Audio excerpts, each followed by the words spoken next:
Hi all government job aspirants, welcome to my channel The Competitive Tutorials। তো 5000 plus যে GK series আমি আলোচনা করব তার আজকে হচ্ছে সাজেস্টিভ জিকে সেট 11 আর ওয়ান লাইনার হিসেবেও কিন্তু আমি ক্লাসেস দিয়ে থাকি, তো সেগুলো অবশ্যই দেখবে। স্ট্যাটিক জিকের পোর্শনটাও আমি কিন্তু কভার করছি। স্ট্যাটিক জিকের যে কোর্স রয়েছে সেটার সম্বন্ধে ইনফরমেশন ডেসক্রিপশানে দেওয়া থাকবে। আজকের যে ক্লাসটা যে প্রশ্নগুলো রয়েছে সেইগুলো কিন্তু আপকামিং যে কোনো পরীক্ষার জন্য গুরুত্বপূর্ণ, যেরকম ডাব্লিউবিপি, কেপি, ক্লার্কশিপ রয়েছে, মিসলেনিয়াস রয়েছে এবং অন্যান্য পরীক্ষাগুলো যেরকম জিডি এবং এমটিএস সবগুলো পরীক্ষার জন্যই কিন্তু গুরুত্বপূর্ণ। তো চলো দেখে নেওয়া যাক। প্রথম প্রশ্নটা কী রয়েছে, মহাবীরের আগে কতজন তীর্থঙ্কর ছিলেন? উত্তর হয়ে যাবে কি অপশান ডি 23 জন। 2 নম্বর, মহাবীরের পূর্বতম তীর্থঙ্করের নাম কি? মহাবীরের পূর্বতম তীর্থঙ্করের নাম হয়ে যাবে উত্তর পার্শ্বনাথ। অপশান এতে অ্যান্সার রয়েছে। নেক্সট 3 নম্বর কোশ্চেন কি রয়েছে দেখো, মহাবীর কার নিকট সন্ন্যাস ধর্ম গ্রহণ করেন? উত্তর হয়ে যাবে গোসান। অপশান বিতে অ্যান্সার রয়েছে।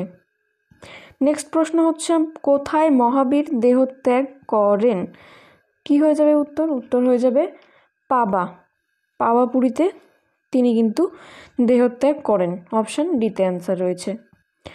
নেক্সট প্রশ্ন, গৌতম বুদ্ধ কোথায় জন্মগ্রহণ করেন? উত্তর হয়ে যাবে তরাই অঞ্চলের যে লুম্বিনী, সেটা নেপালের তরাই অঞ্চলের লুম্বিনীতে জন্মগ্রহণ করেছেন। নেক্সট 6 নম্বর প্রশ্ন, বুদ্ধ সর্বপ্রথম তার ধর্মমত কোথায় প্রচার করেছিলেন? উত্তর হয়ে যাবে সারনাথে। অপশান সিতে অ্যান্সার রয়েছে। নেক্সট প্রশ্ন চলে যাচ্ছি, গৌতম বুদ্ধ দেহত্যাগ করেন কোথায়? উত্তর হয়ে যাবে কুশীনগরে। অপশান এতে অ্যান্সার রয়েছে। প্রত্যেকটা প্রশ্ন কিন্তু আপকামিং পরীক্ষার জন্য খুবই গুরুত্বপূর্ণ, যেটা জানানো অবশ্যই খাতায় নোট ডাউন করে রাখো। ভিডিওটি ভালো লাগলে অবশ্যই লাইক করবে, বন্ধুদের সাথে শেয়ার করবে আর চ্যানেলের সাথে থাকবে, যাতে আমি তোমাদের জন্য ক্লাসেস নিয়ে আসার পরে তোমরা যাতে ফটাফট সেগুলো দেখে নিতে পারো। এবং আমি কিন্তু বিভিন্ন বইয়েরও রিভিউ নিয়ে আসি। তো 8 নম্বর প্রশ্নটা কি রয়েছে, বৌদ্ধ ধর্মগ্রন্থ কোন ভাষায় লেখা? উত্তর হয়ে যাবে কিন্তু পালি ভাষায় কিন্তু বৌদ্ধদের ধর্মগ্রন্থগুলি লেখা। আলেকজান্ডারের শিক্ষক কে ছিলেন? উত্তর হয়ে যাবে অ্যারিস্টটল। অপশান সিতে অ্যান্সার রয়েছে। নেক্সট প্রশ্ন, কত সালে আলেকজান্ডারের মৃত্যু হয়েছিল? উত্তর হয়ে যাবে 323 খ্রিস্টপূর্বাব্দ, মানে খ্রিস্টপূর্বাব্দ, যেটা খ্রিস্টাব্দের পূর্বে এভাবে লেখা রয়েছে। তোমরা যেটা অপশান পাবে সেখানেই অ্যান্সার করবে। চলো পরের প্রশ্নটা কি রয়েছে দেখো, আলেকজান্ডারের হাত থেকে কে ভারতকে উদ্ধার করেন? উত্তর হয়ে যাবে চন্দ্রগুপ্ত মৌর্য। অপশান বিতে অ্যান্সার রয়েছে। নেক্সট হচ্ছে 12 নম্বর প্রশ্ন, গৌতমীপুত্র সাতকর্ণী কোন বংশের রাজা ছিলেন? উত্তর হয়ে যাবে কি সাতবাহন বংশের। অপশান এতে অ্যান্সার রয়েছে। পরের প্রশ্ন, সকারি উপাধি কে নিয়েছেন? এটা সকলেই জানো। উত্তর হয়ে যাবে অপশান সি দ্বিতীয় চন্দ্রগুপ্ত। নেক্সট 14 নম্বর, কুষাণ বংশের শ্রেষ্ঠ রাজাকে? উত্তর হয়ে যাবে কনিষ্ক। অপশান ডিতে অ্যান্সার রয়েছে। পরের প্রশ্ন কি রয়েছে দেখো, শকাব্দের প্রচলন কে করেন? উত্তর কি হয়ে যাবে? উত্তর হয়ে যাবে কিন্তু কনিষ্ক। অপশান এতেই অ্যান্সার রয়েছে। ঠিক আছে, নেক্সট প্রশ্নে চলে যাচ্ছি, কোন বছর থেকে শকাব্দ প্রচলিত হয়েছিল? উত্তর হয়ে যাবে কিন্তু 78 খ্রিস্টাব্দ। তারপরে কি রয়েছে, কনিষ্কের রাজধানীর নাম কি? এটা তোমরা অনেকেই জানো। উত্তর হয়ে যাবে পুরুষপুর বা পেশোয়ার। অপশান সিতে অ্যান্সার রয়েছে। নেক্সট প্রশ্ন কি আছে দেখো, কনিষ্ক কোন ধর্ম গ্রহণ করেন? উত্তর হয়ে যাবে এটা বৌদ্ধ ধর্ম। ঠিক আছে,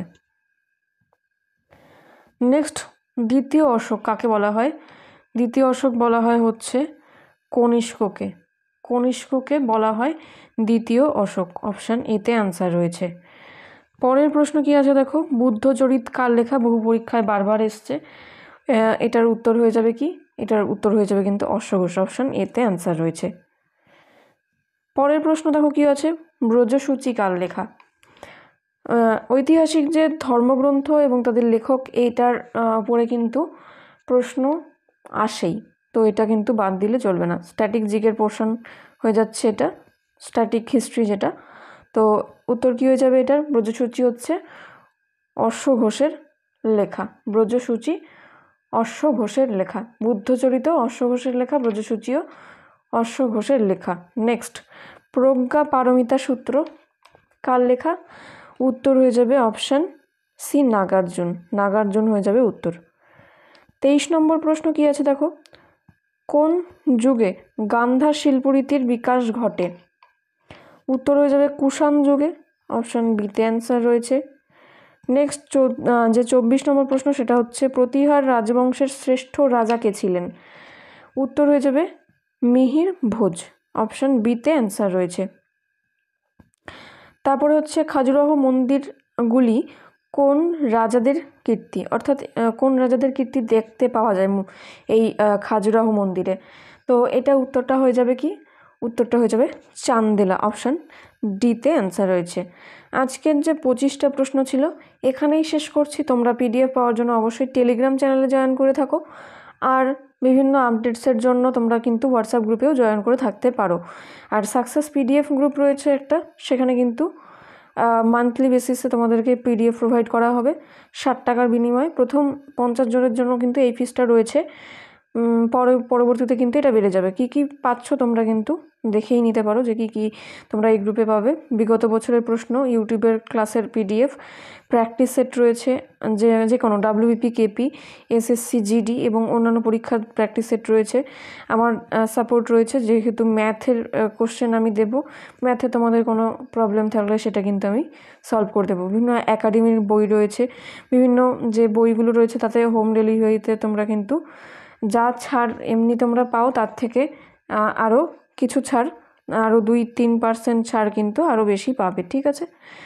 তারপরে দেখো এই গ্রুপটা হচ্ছে 5ই জুন থেকে স্টার্ট হয়ে যাচ্ছে, বিশ্ব পরিবেশ দিবসের দিন থেকে। তো তোমরা মেসেজ করতে চাইলে এই হোয়াটসঅ্যাপ লিঙ্কটাতে ক্লিক করবে, পেইড পিডিএফ লিখে।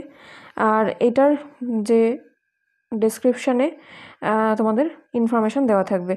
আর টেলিগ্রাম চ্যানেলটাতে অবশ্যই তোমরা জয়েন করে থাকবে।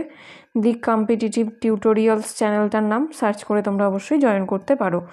তারপরে দেখো মান্থের যে রুটিন রয়েছে, পিডিএফ রুটিন, সেটা তোমরা পজ করে দেখে নিতে পারো কি কি রয়েছে। Thanks for watching.